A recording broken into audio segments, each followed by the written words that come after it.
Film yang bergenre thriller horor ini menceritakan tentang kutukan yang menular setelah membaca sebuah buku diari.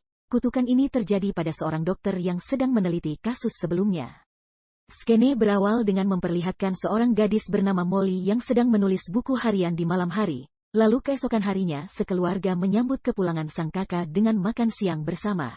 Molly terlihat sangat bahagia. Malam harinya saat semua telah tertidur lelap, Molly bangun membawa palu lalu memukul anjingnya, ibunya, ayahnya, lalu kakaknya. Seorang dokter yang terbangun dibangunkan istrinya yang mengingatkan kalau mereka akan menghadiri pemakaman Dr. Lewis yang akan diadakan sebentar lagi.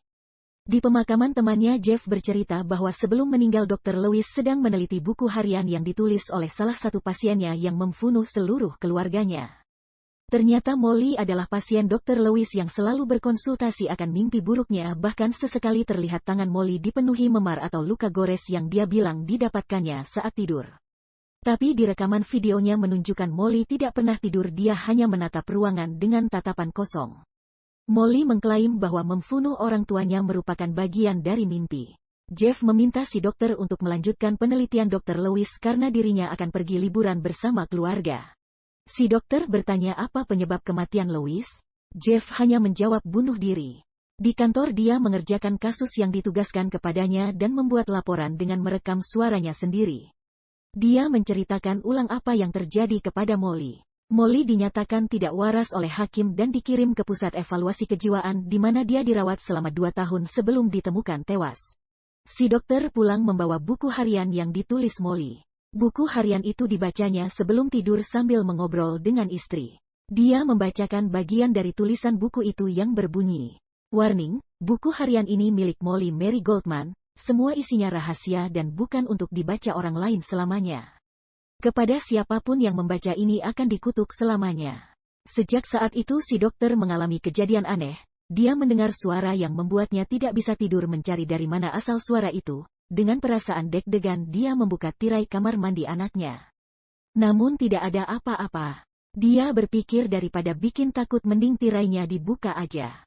Namun saat gas sengaja lewat kaca dia dikejutkan dengan penampakan wanita yang menyeramkan. Dengan cepat dia mencari anaknya tapi gak ada. Lalu dia berlari mencari istrinya, tapi yang terlihat adalah sosok perempuan menyeramkan yang tadi lagi. Ternyata itu semua hanya mimpi. Pagi-pagi istri mengomel karena toilet anaknya berantakan. Si dokter jadi berpikir yang terjadi tadi malam itu mimpi atau nyata? Istrinya mengklaim kalau dia hanya berjalan sambil tidur. Anaknya mengajak bermain petak umpet. Di tengah permainan tiba-tiba lampu mati membuatnya panik dan segera mencari anaknya. Dia melihat anaknya di tepi atap sembari diguyur hujan.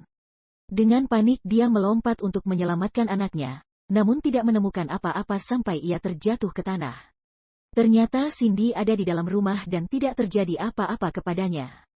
Dia menelpon temannya menceritakan tentang apa yang terjadi padanya, halusinasi bahkan melukai diri sendiri. Jeff menenangkannya dengan berkata bahwa dia hanya berjalan saat tidur. Namun berulang kali si dokter menegaskan apa yang terjadi sangat nyata.